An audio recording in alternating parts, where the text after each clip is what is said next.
The morning air in Mills River carried that cool, quiet promise of a great day of riding ahead. I rolled my Harley-Davidson Pan America out of the garage. With the push of a button, the engine rumbled to life, breaking the stillness just as the sunlight crept over the Blue Ridge horizon. No rigid plan today, just a direction, a tank of gas, and a shared understanding that the road itself would decide the day. George rolled into my driveway in his late model Suzuki V-Strom, right on time.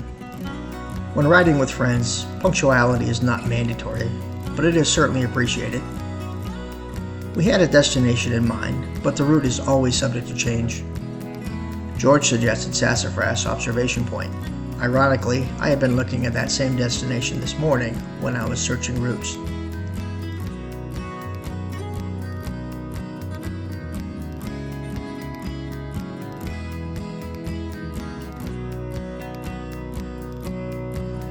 We headed out, winding our way through the back roads of Henderson and Transylvania counties toward our first challenge, Pinnacle Mountain Rd. We eased into the ride as the pavement narrowed and began to twist.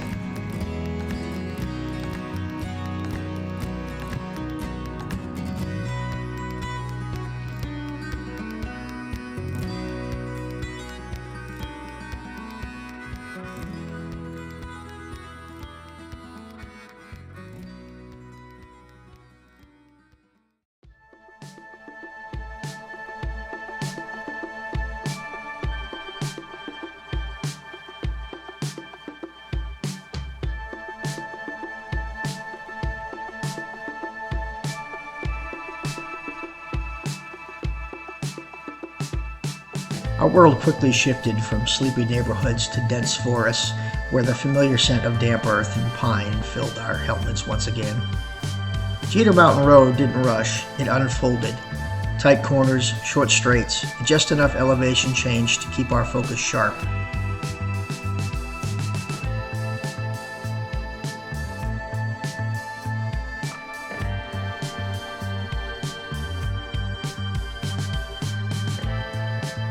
I leaned into each curve with smooth precision, the Pan America pulling effortlessly along in sport mode. George led just seconds ahead, the rhythm of the ride sinking us without a word.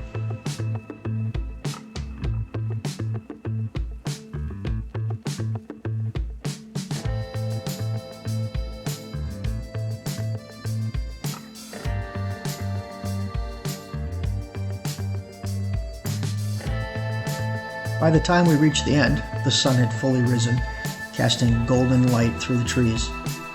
The road traced alongside fields, pine groves, and scenic vistas. The light flashing through gaps in the forest reminded me of a classic movie projector.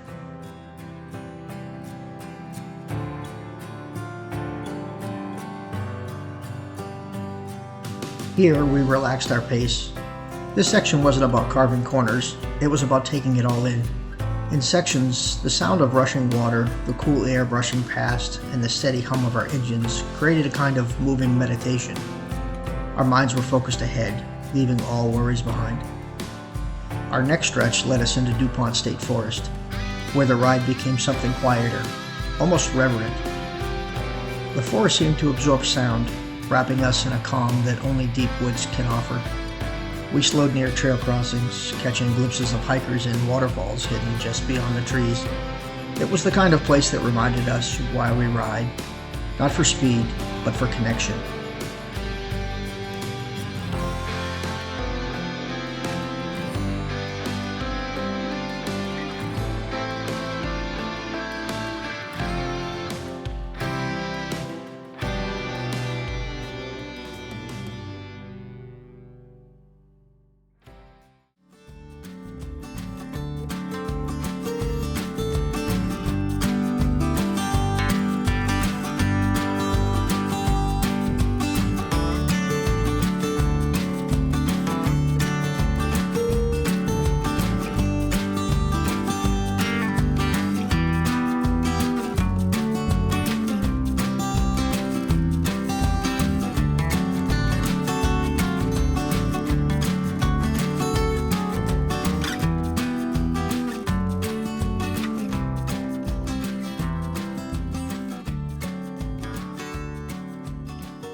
Climbing higher, we made our way towards Sassafras Mountain Lookout. The road grew steeper, the curve sharper, and the air noticeably cooler.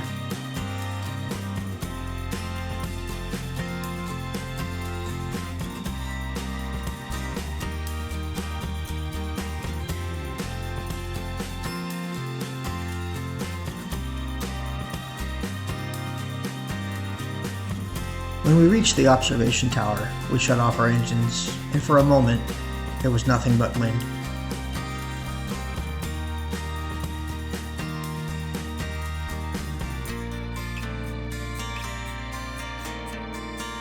From the top, the view stretched endlessly, layer upon layer of mountains fading into blue.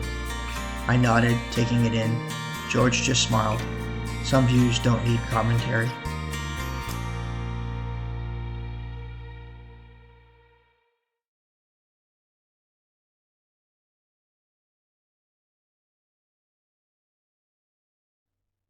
I'm glad you showed me this place, George. I never knew it was here, I told him. He said, I didn't know either until a new friend of mine recently showed it to me as well.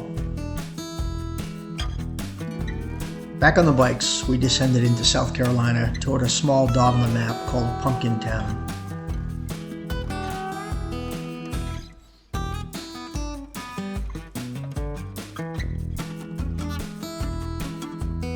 We stopped for a quick lunch at the Pumpkin Town General Store and Cafe. Food is excellent, service was fantastic.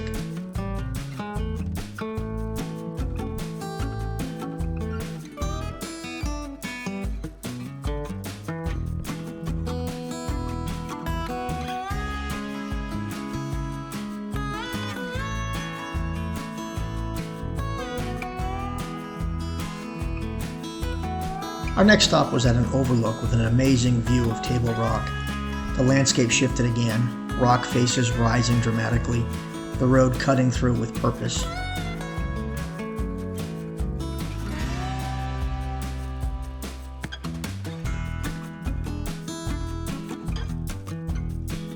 Riding here demands attention. Sweepers opened into tighter bends, and the elevation changes kept us alert. It was the kind of road that rewarded focus and punished distraction.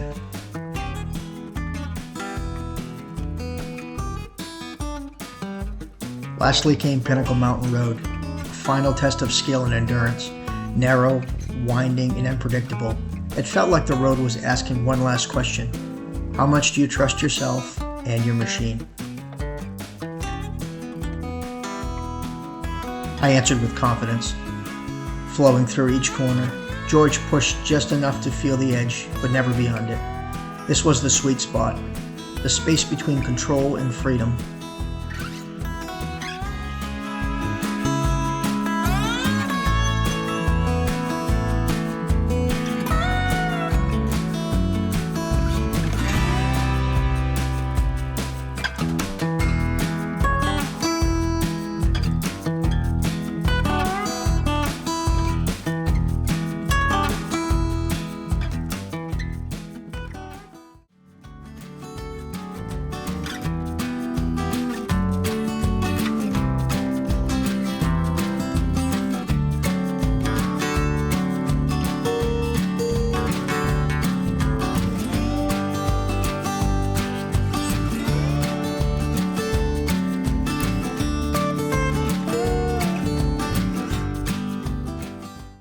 As the afternoon began to fade, we turned onto our final leg, heading back towards Mills River.